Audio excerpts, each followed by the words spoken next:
Of two variable के part 3 के अंदर टू लीनियर इक्वेशन को सब्स्टिट्यूशन मेथड से कैसे सॉल्व करते हैं। फर्स्ट मेथड ग्राफिकल मेथड पढ़ा था आपने सेकंड वीडियो के अंदर। Now next method substitution method. इस मेथड में क्या है, आपको जो टू इक्वेशन गिवन है उस इक्वेशन को फर्स्ट और सेकंड लेट कर लो। किसी भी एक इक्वेशन से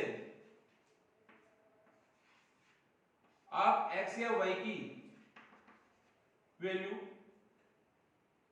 अदर इक्वेशन में पुट कर दीजिए। देखिए मैं यहाँ इक्वेशन नंबर 2 के अंदर यहां से x की वैल्यू फाइंड कर रहा हूं 3 - 2y और इस वैल्यू को पुट कर रहा हूं इक्वेशन नंबर 1 में। तो सब्स्टिट्यूशन मेथड में क्या होता है, किसी भी एक इक्वेशन से x या y की वैल्यू निकालकर उसको अदर इक्वेशन में पुट कर दें तो अदर वेरिएबल की वैल्यू फाइंड हो जाएगी और उस वैल्यू को वापस पुट करने पे सेकंड वेरिएबल की वैल्यू फाइंड हो जाएगी। तो देखिए यहां मैंने इक्वेशन नंबर 2 से x की वैल्यू निकाली और उसको फर्स्ट में पुट कर रहा हूं। तो 7 x की value 3 - 2y -15y equal to 2। Bracket open करें, 7 × 3 21 -2 × 7 14y -15y इक्वल टू 2। तो 21 - 29y इक्वल टू 2। तो यहां देखिए 29y इक्वल टू 19। तो y की वैल्यू आ गई 19/29। इस y की वैल्यू को इक्वेशन नंबर 3 में पुट कर दें तो x इक्वल टू आ गया 3 - 2y और y की वैल्यू 19/29। इसको सिंपलीफाई करें, 29 एलसीएम तो हो गया 87 - 38 और सब्ट्रैक्ट करने पे आ रहा है 49/29। तो इस तरह से सब्स्टिट्यूशन मेथड से किसी भी दो लीनियर इक्वेशन को सॉल्व कर सकते हैं। तो स्टूडेंट इस मेथड के अंदर आपको किसी भी इक्वेशन से x और y की वैल्यू निकालकर उसको अदर इक्वेशन में पुट करके यहां से x और y की वैल्यू फाइंड करनी है। क्वेश्चन नंबर 2 के अंदर देखिए आपको टू इक्वेशन गिवन है 3x - y = 3 and 9x - 3y = 9। तो स्टूडेंट देखिए फर्स्ट इक्वेशन से x और y में से किसी एक की वैल्यू फाइंड कर लो। प्लस का 3 इधर आके -3 हो जाएगा, -y उधर जाके +y हो जाएगा। तो आपने यहाँ पे y की वैल्यू x के टर्म के अंदर फाइंड कर ली। कौन सी इक्वेशन से फाइंड की, फर्स्ट वाली इक्वेशन से। तो इसको किस में पुट करें, सेकंड के अंदर। तो सेकंड के अंदर जहां y आ रहा है उस y की जगह क्या पुट कर दें, 3x - 3। Open the bracket, 9x - 9x plus 9 equal to 9। 9x से 9x कैंसिल, 9 इक्वल टू 9। तो ऐसे क्वेश्चन जिसमें एक इक्वेशन से x या y निकालकर दूसरी इक्वेशन में पुट करने पे x y की टोटल टर्म कैंसिल हो जाए और जो रिजल्ट आपका जो दिख रहा है वो अगर रिजल्ट ट्रू हो जाए, जैसे 9 = 9 हमेशा ट्रू होता है, यूनिवर्सल ट्रूथ है कि 9 9 के इक्वल होता है। इसका मतलब ये x और y की वैल्यू पर डिपेंड है ही नहीं है। इसका मतलब इस इक्वेशन का जो सॉल्यूशन है वो इनफाइनाइट सॉल्यूशन है।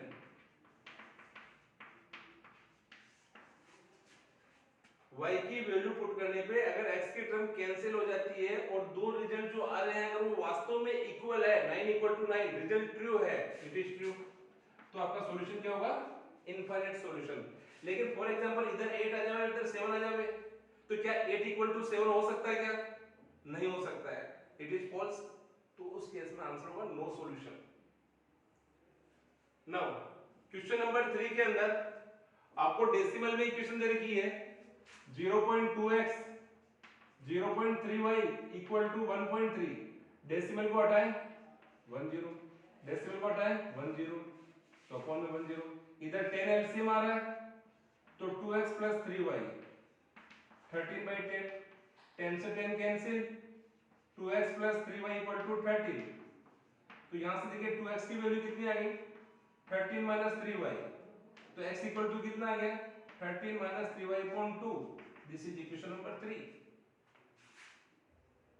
ये अपने फर्स्ट वाली इक्वेशन से वैल्यू फाइंड की है। अब सेकंड वाली इक्वेशन देखो 0.4x 0.55 equal to 2.3 decimal 10 10 10 10 LCM 4x plus 5y equal to 23 upon 10 10 से 10 कैंसिल यहां से वैल्यू पुट कर दें x की 13 minus 3y upon 2 plus 5y equal to 23 ये 2 से कैंसिल हो रहा है 2 को 13 से मल्टीप्लाई किया 26 minus 6y plus 5y equal to 23 26 minus y equal to 23 तो आपका आंसर आ गया y इक्वल टू 3 इस y इक्वल टू 3 की वैल्यू यहां पुट कर दीजिए from 3 x equal to 13 minus 3 into 3 upon 2 this is 4 upon 2 तो आपका आंसर आ गया x इक्वल टू 2 तो फाइनल सॉल्यूशन हो गया x equal to 2 and y equal to 3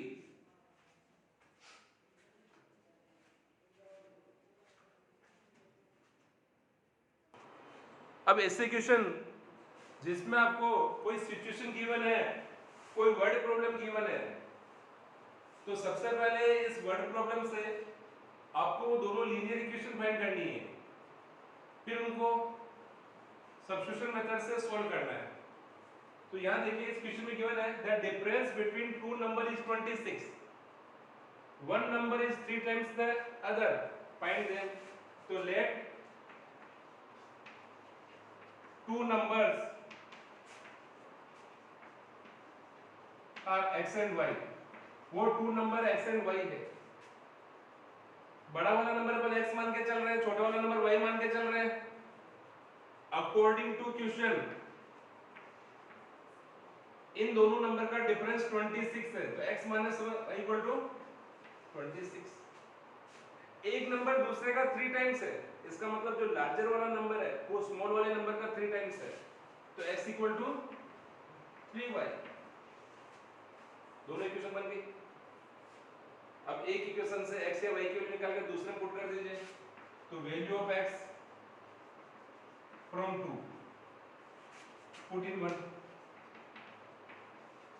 second equation से x की वैल्यू फर्स्ट इक्वेशन पुट कर दें तो यहां x की जगह क्या लिख दें 3y 26 तो 2y 26 तो y इक्वल टू 13 और y को 13 यहां पुट कर दें 3 into 13 39 तो वो टू नंबर 39 और 39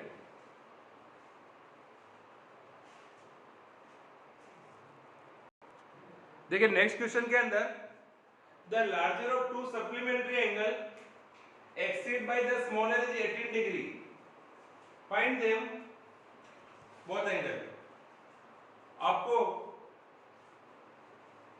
टू एंगल गिवन है और वो सप्लीमेंट्री एंगल गिवन है सप्लीमेंट्री एंगल वो होते हैं जिनका सम 180 डिग्री होता है तो let two angles are x and y उसमें से x लार्जर एंगल है y स्मॉलर एंगल है अकॉर्डिंग टू क्वेश्चन दोनों एंगल सप्लीमेंट्री है तो इनका सम कितना होगा 180 degree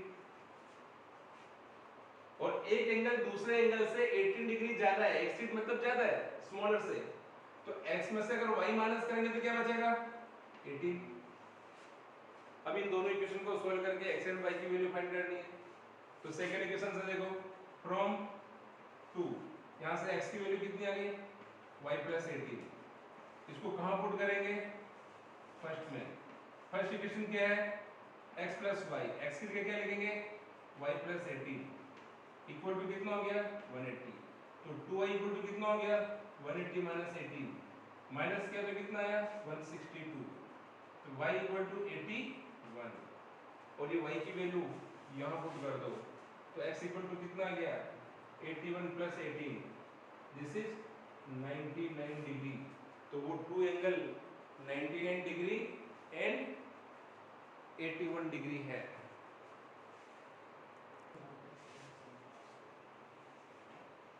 question number 3 the coach of a cricket team buy 7 bat and 6 ball for rupees 3800 later See by 3 bats and 5 ball for rupees 1750 rupees. Find the cost of 1 bat and 1 ball. देखिए यहाँ पे अगर अपन late करें कि cost of 1 bat x rupees and cost of 1 ball y rupees. According to question, 7 bats plus 6 balls, इनके total rupees है 3800. एक बेट की प्राइस x रुपीज है तो 7 बेट की 7x हो गई और ये 6y हो गई. This is equation number 1. Second वाले में दे रखा है 3 बेट्स प्लस 5 बॉल्स 1750 रुपीज. तो इक्वेशन हो गई 3x plus 5y equal to 1750 rupees. अब इन दोनों इक्वेशन में से एक इक्वेशन से x और y की वैल्यू निकाल लो. तो फ्रॉम टू यहां से x की वैल्यू निकाले 3x equal to 1750 minus 5y. तो x इक्वल टू कितना आ गया 1750 माइनस 5y कौन 3. और इस वैल्यू को पुट करना है 1 के अंदर. तो फर्स्ट इक्वेशन 7x x की value 1750 minus 5y upon 3 plus 6y equal to 3800 upon 1. Taking LCM 3 LCM. देखिए 7 से इसको मल्टीप्लाई करें 0 5 2 1 2 minus 35y plus 18y equal to 3800. तो 12250 माइनस इसको सिंप्लीफाई करने पे आ रहा है 17y इक्वल टू 3 से क्रॉस मल्टीप्लाई किया 0 0 4 11. तो 17y इक्वल टू आ गया 12250 माइनस 11 400. सेपरेट किया 0 5 12 8 और 850 के अंदर 17 का डिवाइड किया तो 50 रुपीज. मतलब एक बॉल 50 रुपीज की है. ये y की वैल्यू यहाँ पुट कर दें फ्रॉम 3. तो x equal to 1750 minus 5 into 50 upon 3. इसको सिंप्लीफाई किया 1500 अपॉन 3 तो 500 रुपीज. एक बेट कितने का है 500 रुपीज का. बॉल 50 रुपीज की बेट 500 रुपीज का. नेक्स्ट क्वेश्चन इंपॉर्टेंट क्वेश्चन है. ये क्वेश्चन आपकी बुक में है. The taxi charge of a city consists a fixed charge with per kilometer charge. एक सिटी के अंदर जो टैक्सी का चार्ज लग रहा है फिक्स चार्ज के अलावा उसमें पर किलोमीटर चार्ज अलग है. तो यहां पर ये लेट कर लें कि let fix charge of taxi is x rupees and per kilometer charge is y rupees.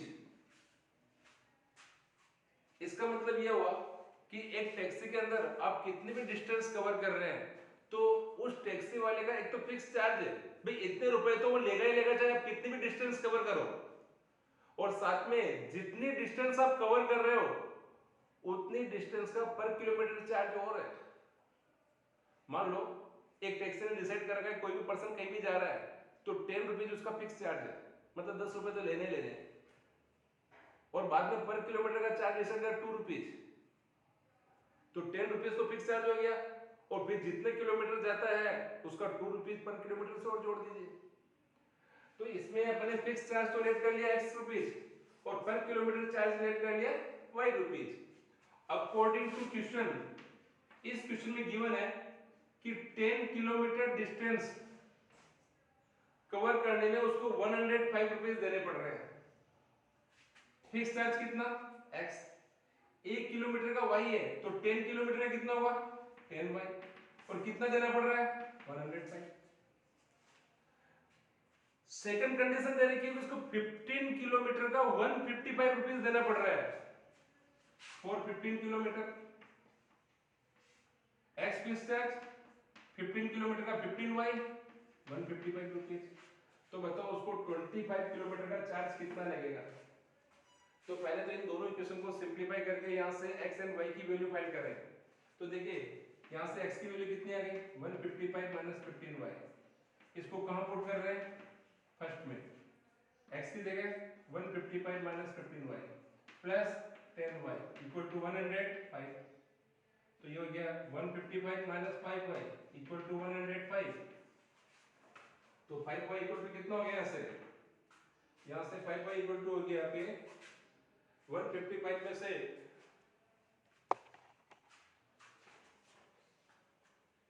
105 को माइनस करें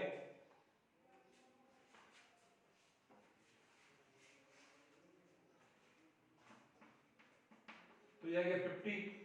तो y इक्वल टू आ गया 50/5 10 रुपीज। मतलब पर किलोमीटर चार्ज आ गया 10 रुपीज। इस y की वैल्यू को इक्वेशन नंबर 2 में पुट कर दें या 3 में पुट कर दीजिए। From 3 x equal to 155 minus 15 into 10। तो 155 minus 150 this is 5 rupees.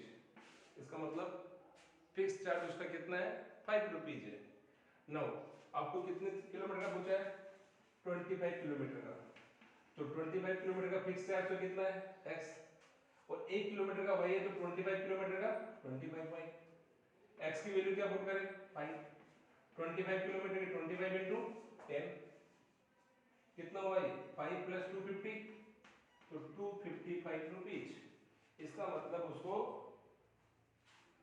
25 kilometre का चार्ज 255 रुपीज पे करना पड़ेगा।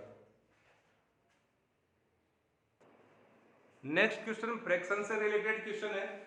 जब भी कोई फ्रैक्शन वाला क्वेश्चन आता है तो सबसे पहले आपको फ्रैक्शन को x/y लेट करना है। देखिए इस क्वेश्चन में गिवन है एक फ्रैक्शन है जो 9/11 के इक्वल हो जाता है जब उसके न्यूमरेटर और डिनोमिनेटर में 2 ऐड कर दें, और वही फ्रैक्शन 5.6 के इक्वल हो जाता है जब उसके न्यूमरेटर और डिनोमिनेटर में 3 ऐड कर दें। तो बताओ वो फ्रैक्शन क्या है। Let fraction is x/y। तो x क्या हो गया इसका न्यूमरेटर और y क्या हो गया इसका denominator. According to question numerator और डिनोमिनेटर में क्या ऐड कर रहे हैं 2 ऐड कर रहे हैं। तो फ्रैक्शन किसके बराबर हुआ 9/11। क्रॉस मल्टीप्लाई करो तो 11x प्लस 22 9y प्लस 18। तो यहां से 11x minus 9y equal to -4। यहां से x की वैल्यू निकालें तो 9y minus 4 upon 11 this is equation number 1। एक इक्वेशन से अपन x की वैल्यू निकाली। नाउ अब यही क्वेश्चन कह रहा है कि अगर उनके न्यूमरेटर और डिनोमिनेटर में 3 ऐड कर दें तो फ्रैक्शन 5/6 हो जाता है। फिर क्रॉस मल्टीप्लाई करें 6x प्लस 18 5y प्लस 15। यहां से x की वैल्यू फर्स्ट इक्वेशन से पुट कर दें तो 6 into 9y minus 4 upon 11 minus 5y equal to -3। 11 LCM तो ये 54y minus 24 minus 55y equal to -3। तो ये कितना हो गया -y माइनस 24 इक्वल टू -33। तो y इक्वल टू आ गया 33 माइनस 24 तो हो गया ये आपके 9। देखिए यहाँ y की वैल्यू 9 फाइंड हो गई। उस y की वैल्यू को फर्स्ट इक्वेशन में पुट करें तो 9 इंटू y माइनस 4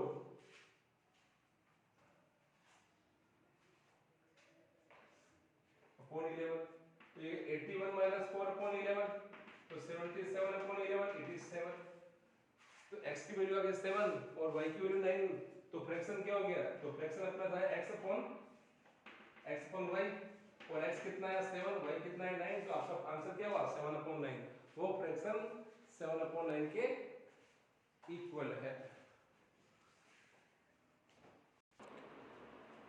एज से रिलेटेड क्वेश्चन जिसमें आपको 2 पर्सन की एज के बीच में रिलेशन दे रखा है। देखिए यहाँ पर 2 पर्सन है, एक जेकोब है, एक उसका सन है। दोनों की प्रेजेंट एज फाइंड करनी है और दोनों के लिए 2 कंडीशन गिवन है। तो सबसे पहले तो दोनों की प्रेजेंट एज लेट करना है। Late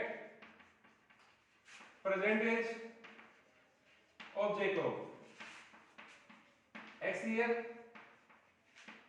and his son y here. According to question, first condition में दे रखा है कि 5 year hence, अब से 5 साल बाद जेकब कितने साल का हो जाएगा? x plus 5। उसका सन कितना हो जाएगा? y plus 5। अभी मैं 35 ईयर का हूं तो 5 साल बाद कितना हो जाऊंगा? 40। मेरी एज में 5 ईयर प्लस कर दूंगा। जेकब और सन x और y ईयर के हैं अभी प्रेजेंट में, तो 5 साल बाद दोनों में 5 प्लस हो गया। ये कह रहा है कि जेकब अपने सन का 3 टाइम्स है, ये 3 टाइम्स है, तो अगर मैं सन वाली एज को 3 से मल्टीप्लाई कर दूं तो दोनों क्या हो जाएंगे? Equal. x plus 5 3y plus 15। तो यहां से x की वैल्यू कितनी आ गई? 3y plus 10। This is equation number 1। Second condition given है 5 ईयर अगो, 5 साल पहले, तो इसमें भी 5 माइनस और इसमें भी 5 माइनस। जेकब अपने सन का 7 टाइम्स है, अगर 7 टाइम्स है तो इसको 7 से मल्टीप्लाई करेंगे तो दोनों क्या हो जाएंगे? इक्वल। तो ये गया x माइनस 5 7y माइनस 35। तो यहां से x की वैल्यू कितनी आ गई? 7y minus 30। This is equation number 2। Now from first and second, मैं सेकंड इक्वेशन से x की वैल्यू फर्स्ट में पुट कर रहा हूं। तो यहां x की जगह क्या लिखूंगा मैं? 7y minus 30 3y plus 10। तो कितना हो गया? 4y equal to 40। तो y इक्वल टू 10 ईयर। उसके सन की एज आ गई 10 ईयर और ये x y की वैल्यू फर्स्ट में पुट कर दे। तो x equal to 3 into 10 plus 10, this is 40 year. तो जेकब की एज क्या हो गई? 40 ईयर। इस तरह से आप एनसीईआरटी की 3.3 एक्सरसाइज कंप्लीट कर सकते हैं। Thank you.